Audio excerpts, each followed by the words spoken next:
น้ำมันไหลฉีดใส่กับน้ำก็ได้ปะพร้อมน้ำนะ มันที่ไหลหมดแล้วปัญหาน้ำยางที่ไหลไปครอบน้ำหมดแล้วธรรมดามันแห้งมากๆก็เลยไปชีดหนึ่งเสียน้ำยา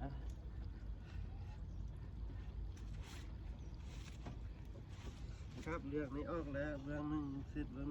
มันจะตั้งแค่มีอันชีดยางมะพร้าวนี่เกี้ยงเลย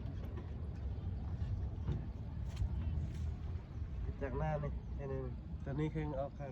ไอ้เพื่อน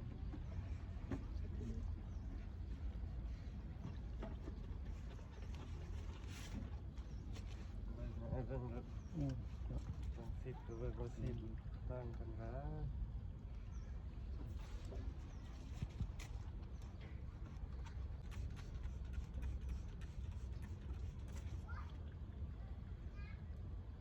เพราะกันมันมีปฏิกิริยาแบบมันฟอดมันกัดกันอย่างมันออก